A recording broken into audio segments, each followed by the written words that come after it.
Hey everyone. I know it is like stupid late on a Sunday night, but let's see what happens. This is my first public stream, and it's a presentation I did maybe a few months ago. If you happen to be on chat, just feel free to say hi. This is a presentation I did about music and politics based off of some articles in a book I wrote. I do not lay claim to any of the album art or anything like that, just in case the copyright freaks are watching. But the idea behind this was that music can be political in different ways. It can be used for, to drum up patriotism. It can be used to be anti-government or anti-establishment or pro or for a specific cause or anything, or it can be politically neutral and just for shits and giggles. I mean, just for fun. And sometimes that can be just either deliberate or it can be unintentional. So let's give this a go.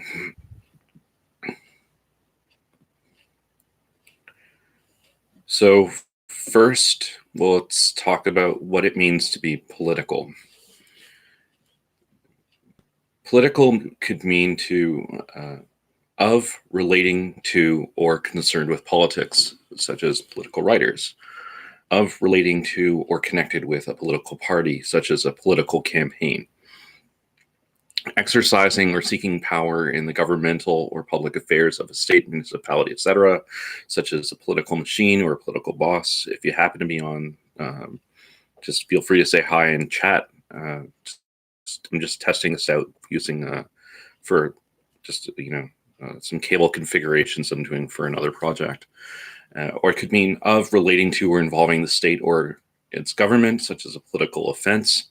Having a definite policy or system of government, such as a political community, or of or relating to citizens, such as political rights. So the idea here is that politics is all about power. Power is control wielded within a nation or society, control over whom or what, and used towards what or which ends. So this is one of the ideas or themes that I'll be just going through. So now we're talking about politics and music, right? So we first talked about politics, therefore we're going to talk about music. So music can be defined as an art of sound in time that expresses ideas and emotions in significant forms through the elements of rhythm, melody, harmony, and color. It could also mean the tones or sounds employed occurring in a single line, melody or multiple lines, harmony, and sounded or to be sounded by one or more voices or instruments or both. God, that's a mouthful. It can be musical work or compositions for singing or playing, the written or printed score of a musical composition, such scores collectively, any sweet, pleasing, or harmonious sounds or sound, such as the music of the waves, or the appreciation of or responsiveness to musical sounds or harmonies. An example of this might be the sentence, "Music was in his very soul." So the idea here with music as it relates is that music is a form of creative commentary. Music is not by definition politics, but it can be political. And I'll be going into that. So the idea is be thinking about music as a political force. It could be patriotic, nationalistic, or as a political tool.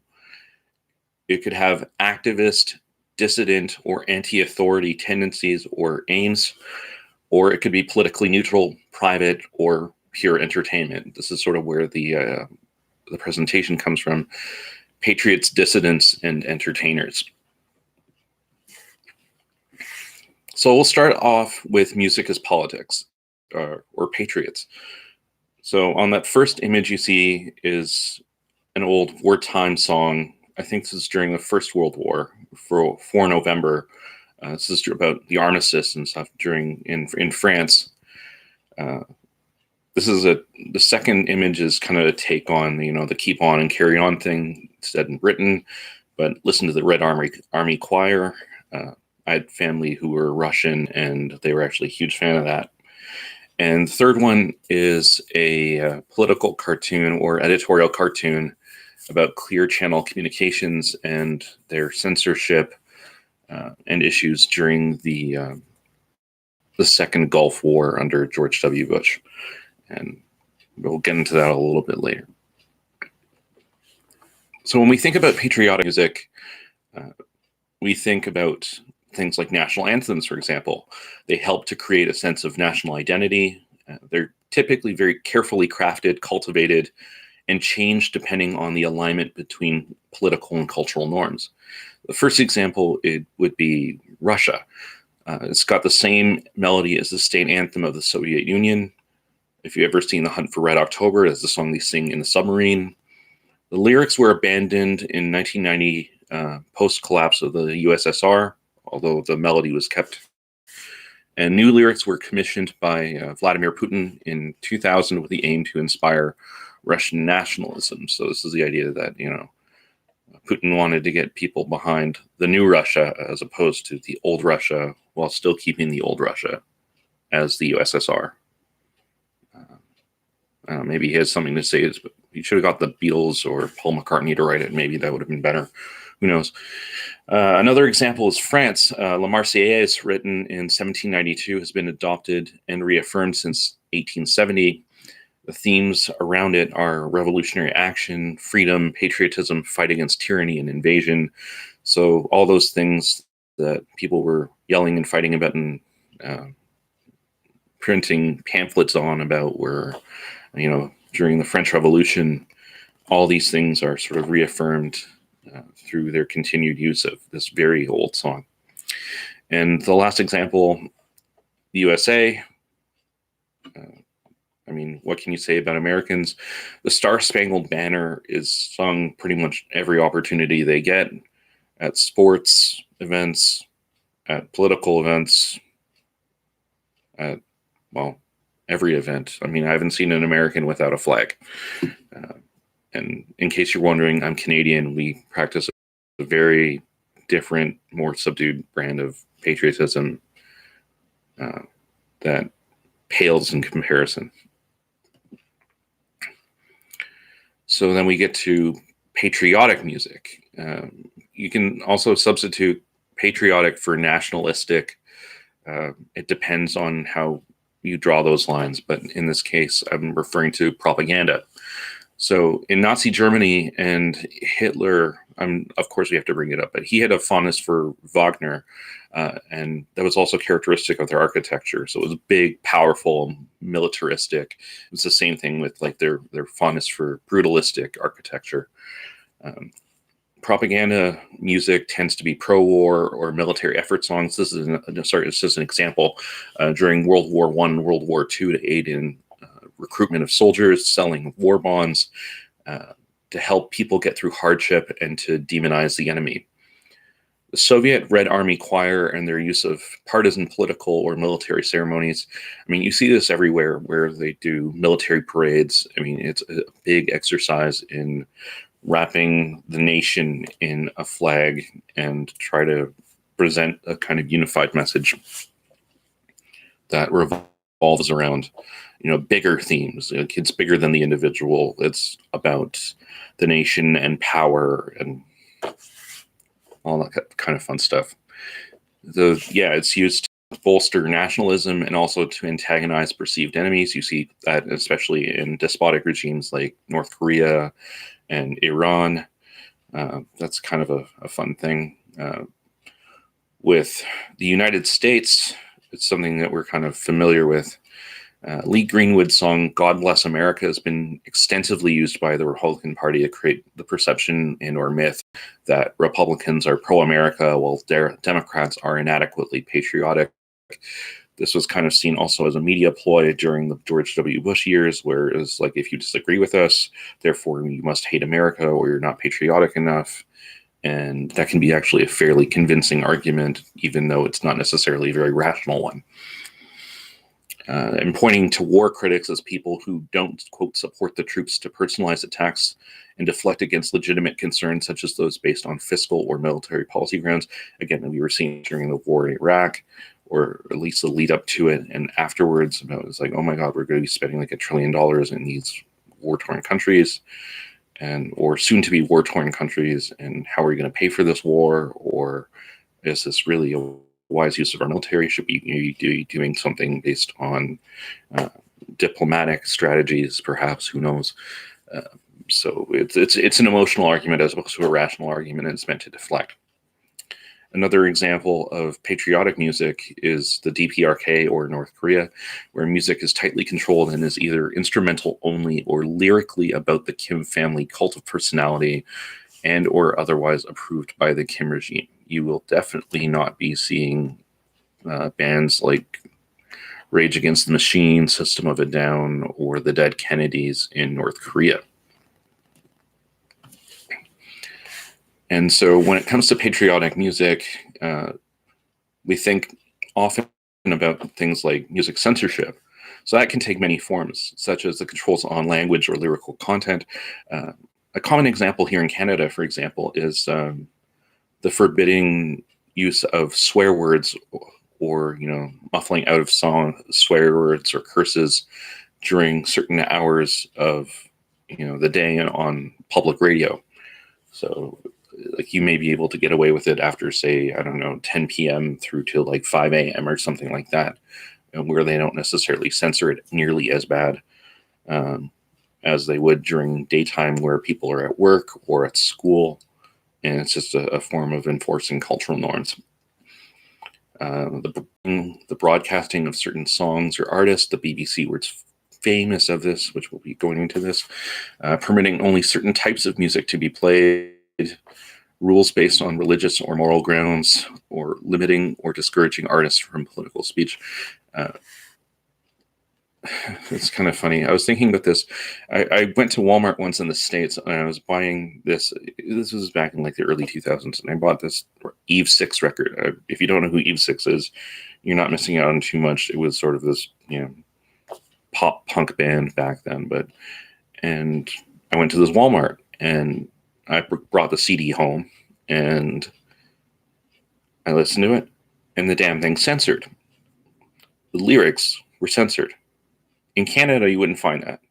But for whatever reason, Walmart, through their power of purchase and distribution, decided to make a moral stand and say, we are going to sell CDs that are censored despite carrying things like the parental advisory sticker and that whole thing around, Tipper Gore and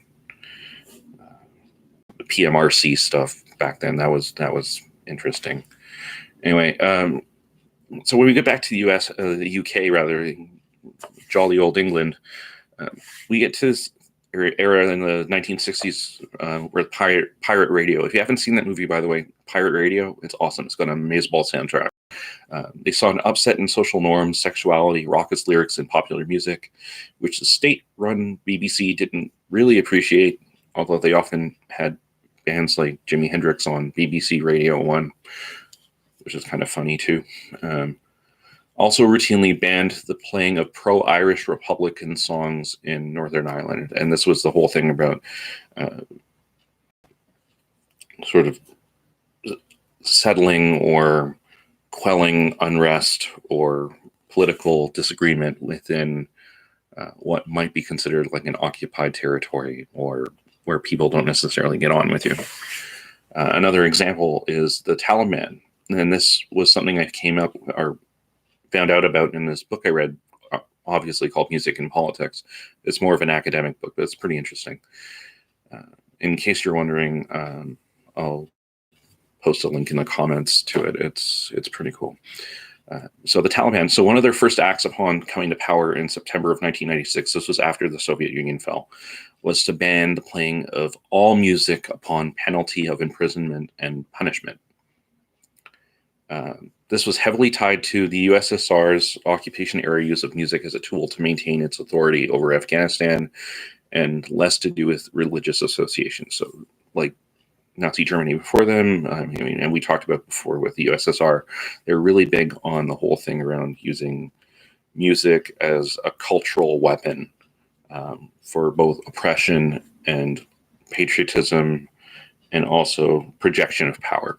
And this was also very true when they occupied Afghanistan and fought their version of the Vietnam War there. So let's talk about the next act. We talked about the power holders. Let's talk about the power fighters. So music as politics. We'll talk about the dissidents. First picture there, Public Enemy. Yep. I mean, fight the power. I mean, if you're not familiar with it, I'm not even going to try to sing it because that would be a massive injustice.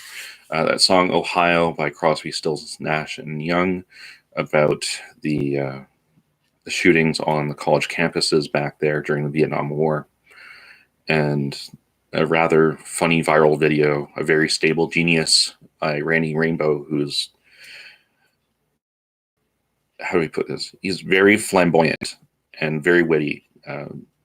So even if, and just check this guy out. He's hilarious, just funny.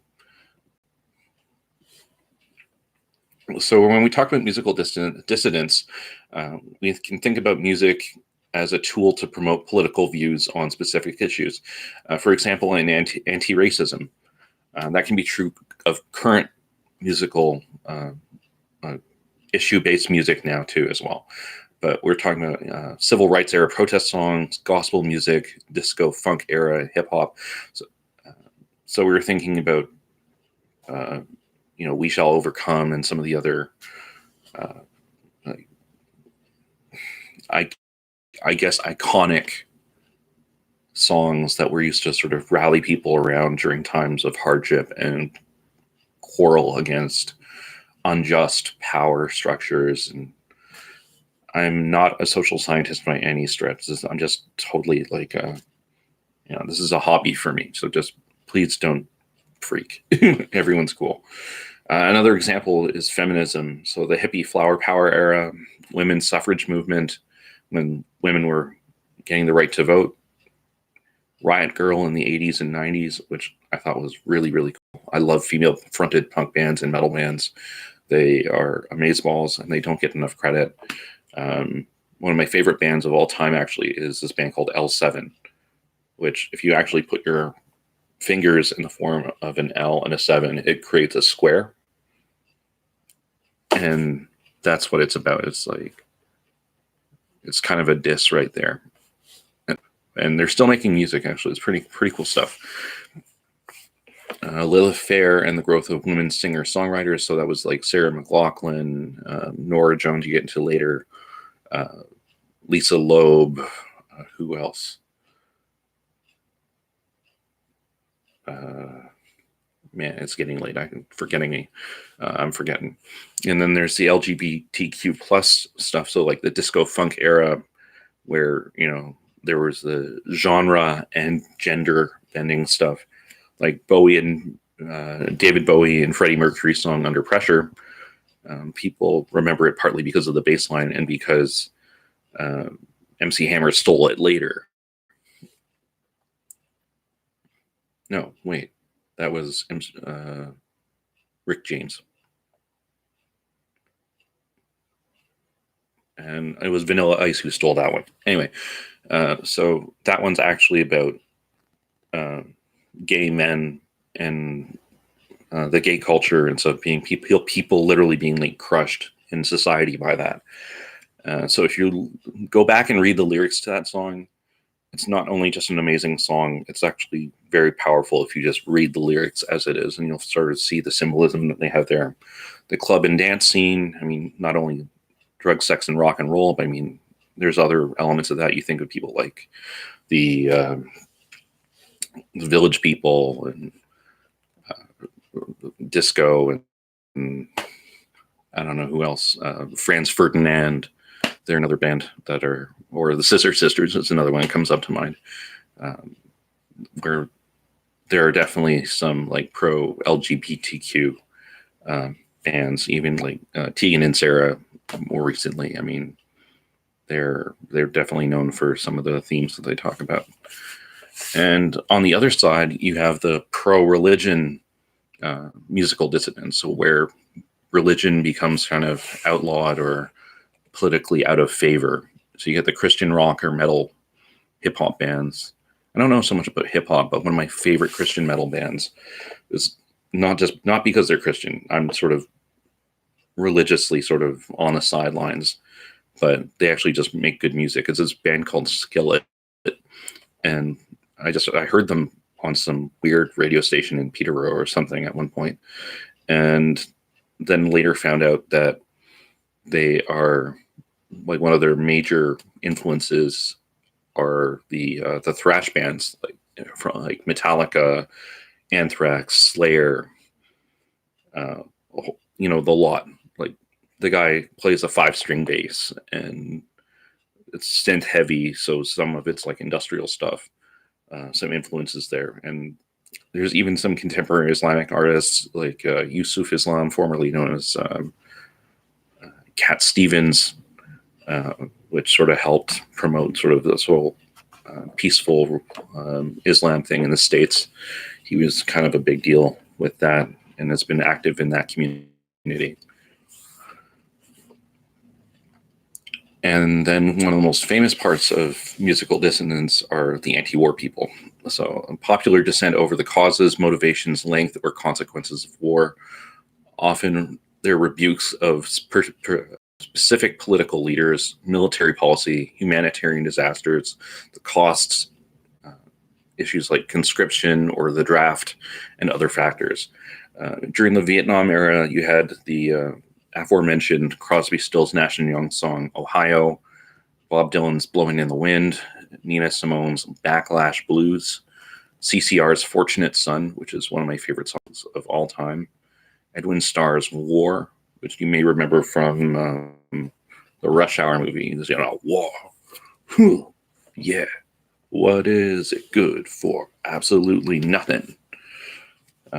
Obviously, John Lennon's Imagine, which he covers off a whole list of different topics we talk about in terms of dissidence, religion, war, greed, a whole bunch of things. And Black Sabbath's War Pigs, which is more about, militarism and military policy and how it benefits the few, whereas it sends the poor to die.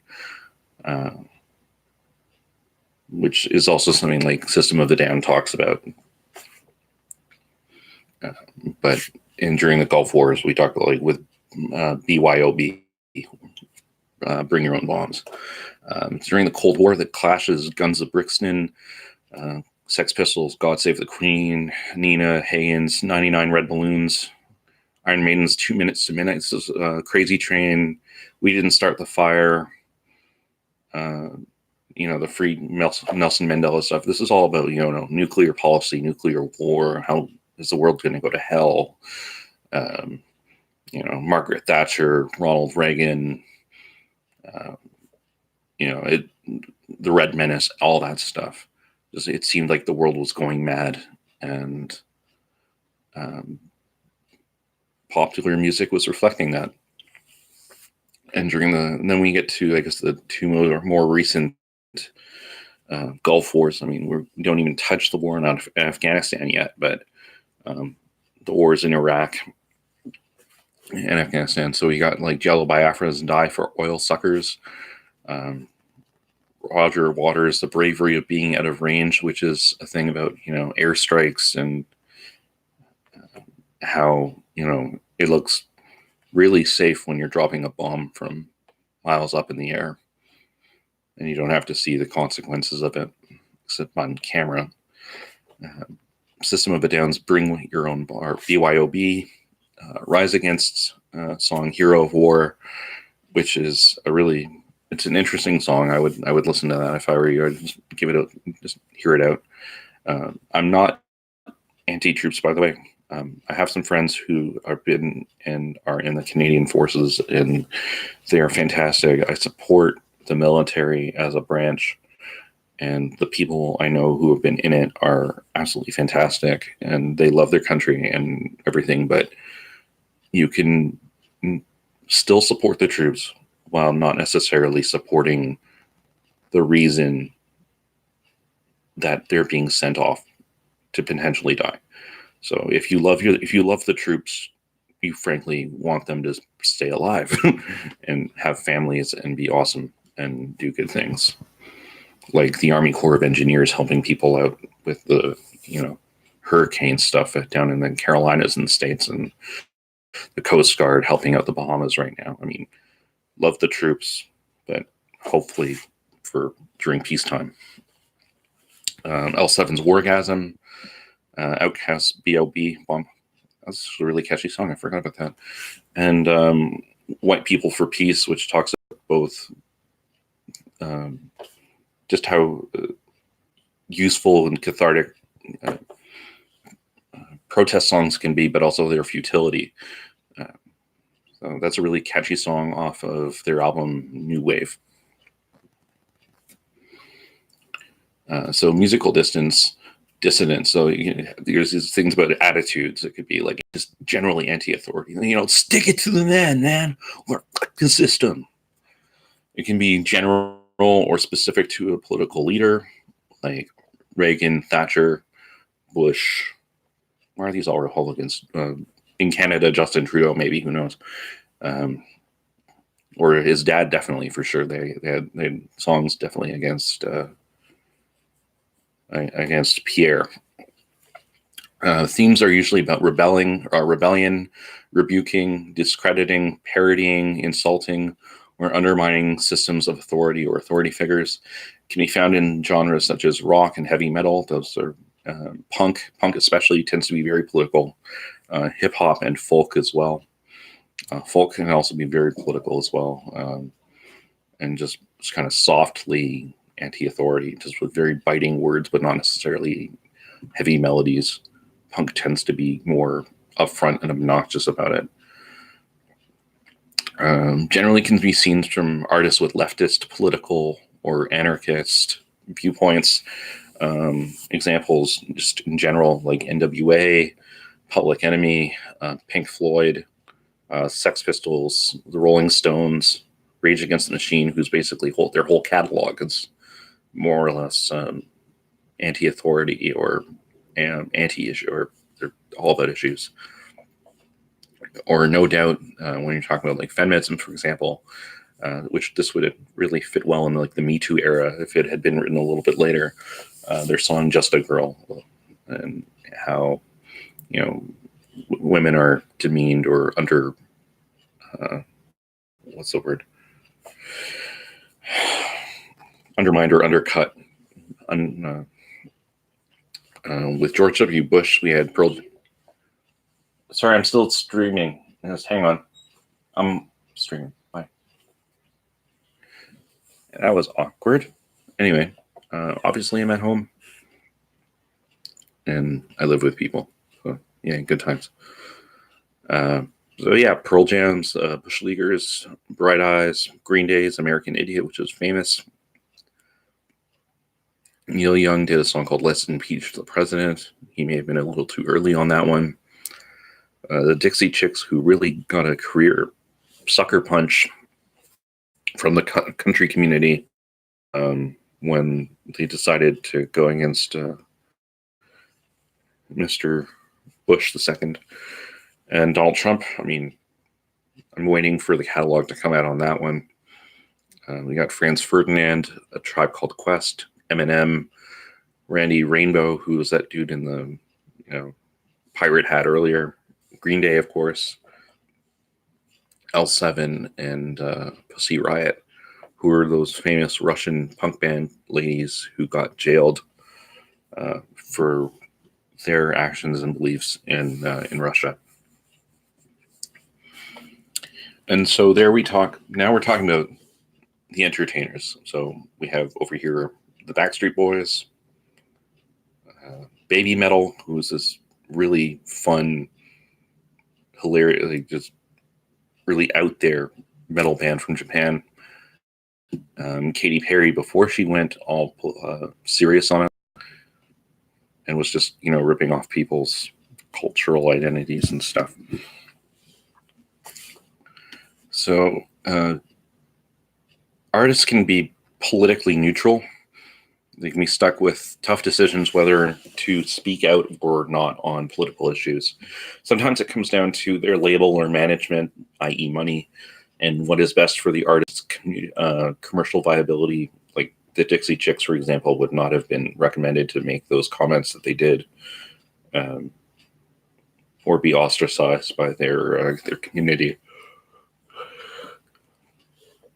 Especially if they're in a crowded genre or market where, they could be easily replaced by another artist. And it's like, hey, your market share is going down. Guess what? You're being replaced by someone new.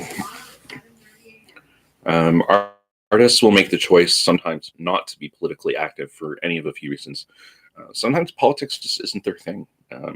Other times they don't want to alienate or anger parts of their audience. They want to be like a broad rush, big tent kind of artist, like Keith Urban, for example.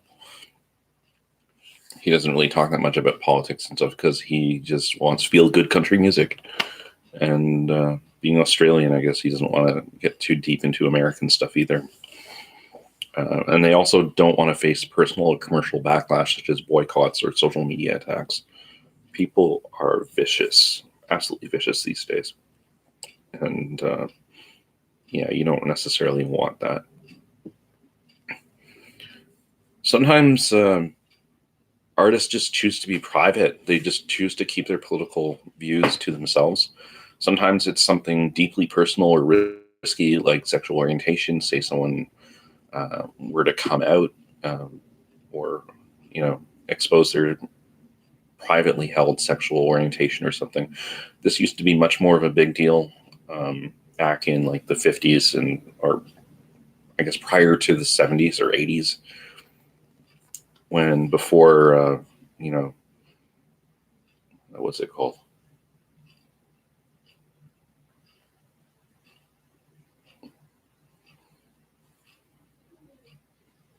Anyway, those riots that occurred in New York.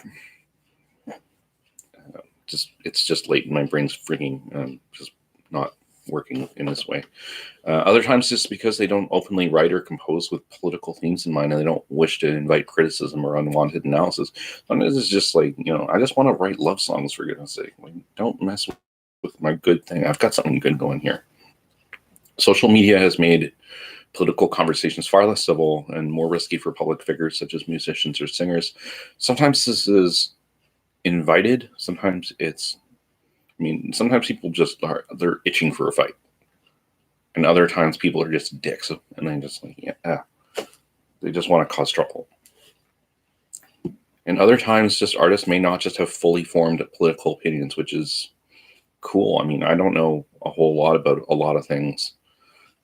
Still need to read up on a lot of different issues, like social justice, for example. I don't know nearly enough to engage in a full-on, social scientific conversation with people about that. But so sometimes you just say, it's not in my wheelhouse, stay clear. And sometimes you just want to party. It's music, there's a hedonistic element to it. And it's just can be an escape. This can just be all about it. It's just like, forget politics, forget the real world, forget the stuff that's going on that makes your head spin. I just want music that makes me feel good. Or I just want to produce music that makes other people feel good and forgets about all their troubles and stuff. And sometimes artists are deliberately like that. That's their intention. It's just they want to keep positive vibes going and they don't want to drag down a good scene with heavy topics like politics. Dance music is like that, for example. If you think of someone like Mr. Probs or, I don't know, I don't even know if dubstep counts for that stuff, if that even qualifies. or like stuff you hear in clubs. You don't necessarily think of it as like something heavily political or, thought provoking or whatever. It's just, stuff you want to, dance to and have a good time. Even political bands take a break from this stuff, unless you're, say, like Rise Against or Tom Morello, because you can't be serious all the time. And that was just sort of a tongue-in-cheek thing. I mean, they're great when you see them in interviews and stuff like that, but they wear their politics on their sleeves, and they're pretty solid people. There are two examples of this on Against Me's White Crosses album. Against Me is, just so you guys know, it's my favorite punk band of all time. They're from Gainesville, Florida. The lead singer, her name is Laura Jane Grace, and she's transgender, but which has nothing to do with anything. But she's just awesome. But they were known as just like this anarchist punk band. They have this fantastic song from one of their first albums called "Baby, I'm an Anarchist." They did a really cool version of it when they did a live session in Hamburg, Germany. And if you had a chance, I'd check that out. They were in this pub, and it was just, it was just fun. If you ever get a chance to see them live, it's a really good show. So just if you look at this first song, "I Was a Teenage Anarchist," there's the lyrics. I mean, this is obviously about, anarchist politics. Second song, "Bob Dylan Dream," same album, different content. This is about hanging out with one of their musical idols, talking about going thrift store shopping for vintage electronics and smoking weed and drinking wine. And yeah, I mean, that's the flip side of the same coin. It's like content is, I mean, you can't be serious all the time, right? At least I'd hope not. So in conclusion, it's just, let's just go back to it. And politics is power. Power is control. Power is control wielded within a nation or society. But what does that control over whom or what, and used towards what end? Music is creative commentary. Music is not politics, but it can be political. And it can be political in three ways. Patriotic, used by those in power or in control of government. Dissident, used by those who fight for issues, events, or against authority. Or entertaining, politically neutral or apolitical, used as expression but not towards a political end goal. And there goes my throat. And yeah, thank you. And I'd love to hear what you have to say or what you think. And yeah, have a good night.